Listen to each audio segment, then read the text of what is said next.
নবী বলেন এই বিপদের সময় বিপদে পড়লে বাবারে টেলিফোন করি, বাবা কই, আমার উপরে বিপদ। বাবা দৌড়াইয়া হাজির হয়। আম্মা জানেরে বলি, মা তুমি তো আসতে পারবা না, একটু আমার জন্য দোয়া করিও।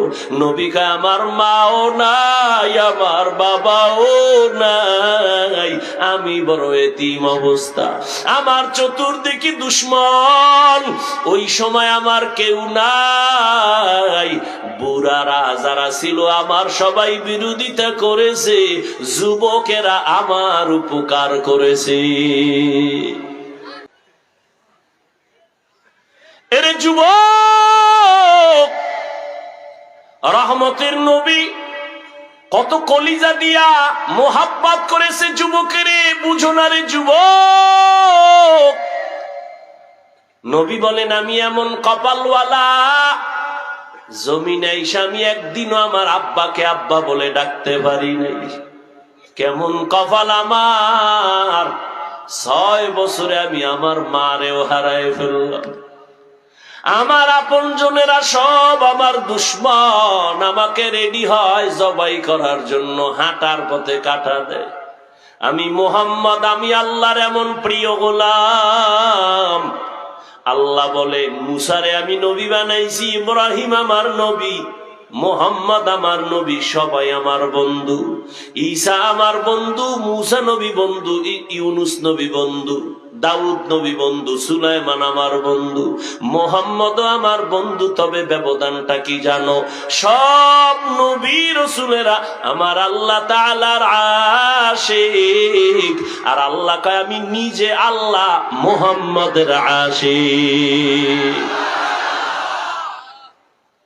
ওই নবী বলেন আমি যদি দোয়া করতাম উহুদ পাহাড় স্বর্ণ বানাও, আল্লাহ বানাইতেন। আমি উল্টা দোয়া করছি, ও আল্লাহ তুমি আমারে বড় লোক বানাইও না, আমারে তুমি গরিবী হালাতে রাখিও, গরিবী হালাতে মরণ দিও, কিয়ামতের দিন গরিবের সাথে আমার হাসর করাইও।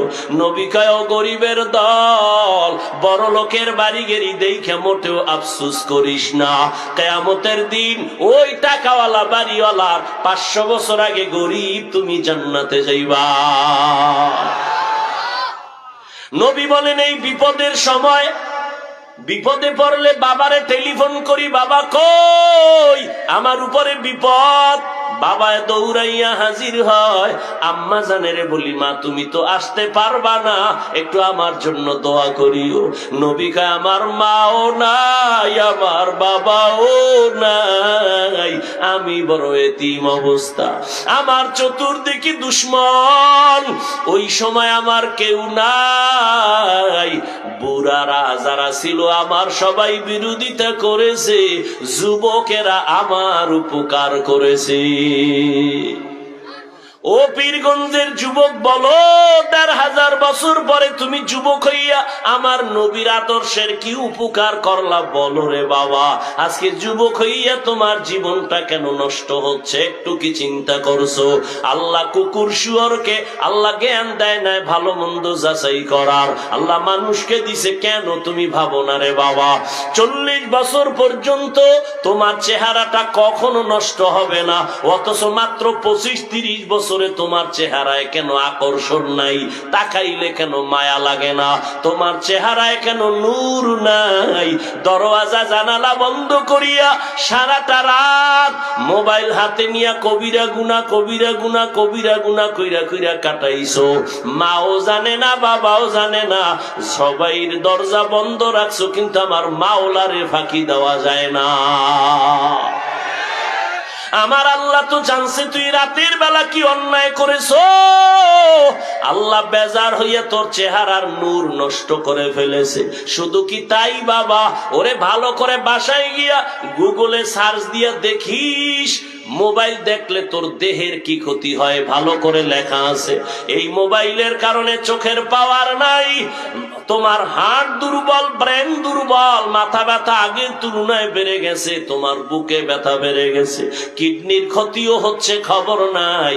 এমন একটা সময় আসবে যদি 60 বছর বাঁচো, অর্ধেক চলে গেছে আর অর্ধেক বাকি।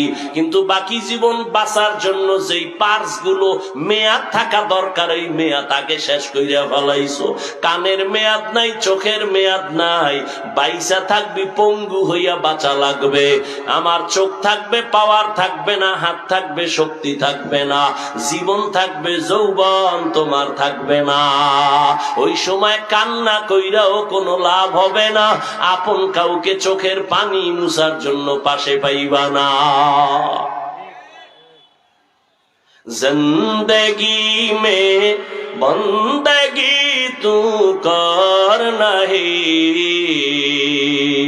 जिंदगी बे बंदगी शर्मिंदा है, जिंदगी बे बंदगी शर्मिंदा है। यहाँ हम सब मुसाफिर, दिल ना लगा, अहले दिल की नजर से रूह करता जा।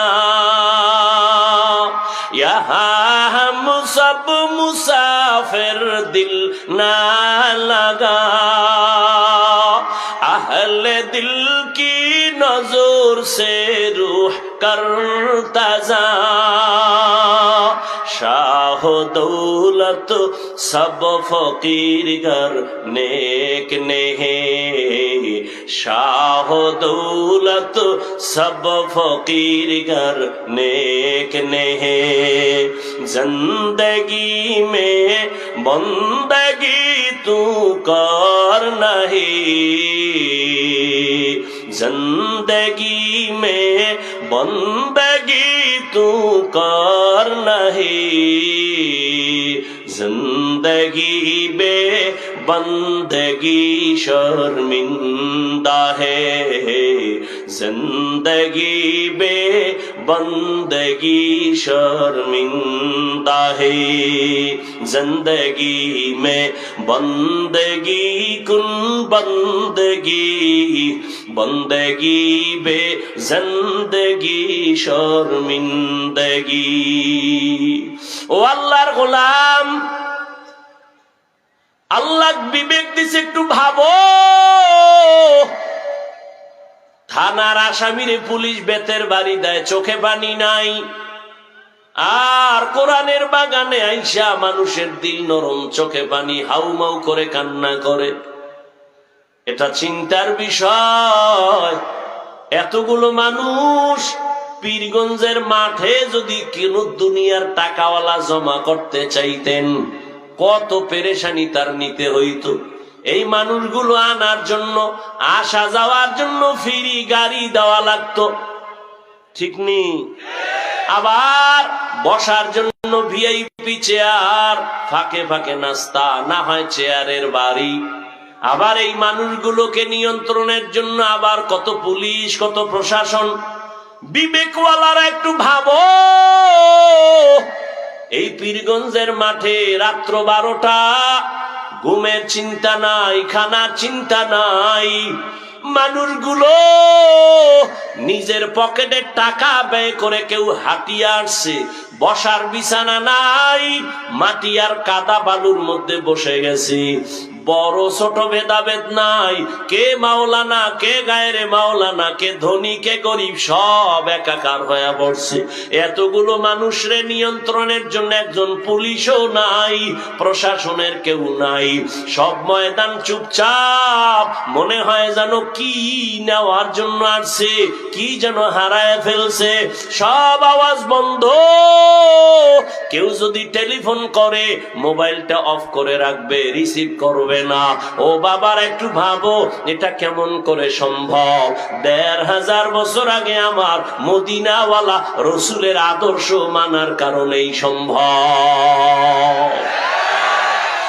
ইমামুল আউয়ালিনাল আখিরিন বাহরে সাদকা রাহমাতাল লিল আলামিন সাইয়্যিদুল কাউনাইন খাতমুল মুরসালিন আখিরামত বুদে ফখরুল আউয়ালিন। মোনাজাত পর্যন্ত ধৈর্য হবে? আল্লাহ সবাইকে কবুল করেন। ও যুবক বাবারা, কথাগুলো একটু শক্ত বলি, কিন্তু মোহাব্বতের কোনো কমতি নাই। যদি একটা যুবক বইলেই ফালাও, হাফিজ ভাই একটু প্যান্ডেল সাইরা নিচে আইয়াম গো, পাও দুইটা যদি ধরতেন আমরা নামাজ ছাড়তাম না, বল আমি লাফ দিয়া নিচে আসি। ও বাবা, জীবনটা এভাবেই চলে গেল, রাত নাই দিন নাই, পাগলের মতো সারা দেশে দৌড়াই। ফজরের পরে বয়ান, জোহরের পরে বয়ান, সারা জিন্দেগি কিসের রৌদ্র আর বৃষ্টি। পাও ধৈর্য ধৈর্য বয়ান করি, মনে হয় যেন তোমার টাকার কেনা আমি গোলাম। আবার ফাঁকে ফাঁকে মাপ চাই, কষ্ট পাই শুনি রে বাবা মাফ কইরা দাও। আবার মোনাজাতেও ক্ষমা চাই। এত নরম হইয়া কেন বুঝাই? তুমি তো আমারে বেতন দাও না, বরং তুমি আমার বিরোধিতা করো, ফেসবুকে লেখো, ফাঁকে ফাঁকে গালি দাও, এরপরও একটা গালির জবাব দেই না রে বাবা। এর একমাত্র কারণ মদিনাওয়ালা নবীর আদর্শ কলিজায় লালন করি। আমার নবী আর আসবে না, এই উম্মতের নবীর আদর্শের বয়ান আলেমরাই করতে হবে। একটা মানুষ যদি দিনের লাইনে চলে আসে, জীবনের কষ্ট সার্থক হয়ে যাবে। ও পর্দার আড়ালের আম্মা জানেরা, বোনেরা, না খাইয়া কষ্ট করে আম্মা জান এই ঠান্ডার ভেতরে আপনারা কত কষ্ট করে আসছেন, দেওয়ার মতো কিছুই নাই। তবে কলিজাটা দিয়া দোয়া করব, আমি হাফিজুর রহমানের দোয়া কবুল হবে না, কিন্তু এই মাঠের মধ্যে বহু আল্লাহর গোলাম আছে যাদের দোয়া কবুল না হয় ছাড়বে না। ওরা যদি আমিন কইয়াই দেয়, দোয়া কবুল হয়ে যাবে। দোয়া করব, হে মালিক আমাদের হাতে দেওয়ার কিছু নাই, ও আল্লাহ তোমার কাছে কোনোটার অভাব নাই, তুমি কিছু দাও আর না দাও, আমার মুরব্বী, আমার বয়োজ্যেষ্ঠ যারা, আল্লাহ এদেরকে ইব্রাহিম নবীর আদর্শওয়ালা জীবন দান করেন। আমার কলিজার প্রত্যেকটা যুবকের ইসমাইল নবীর আদর্শওয়ালা জীবন দান করেন। আমার পর্দার আড়ালের মা বোনদের আল্লাহ পাক হাজেরা আলাইহিস সালাম আর নবীর মেয়ে ফাতেমার আদর্শ দান করেন, বলেন আমিন।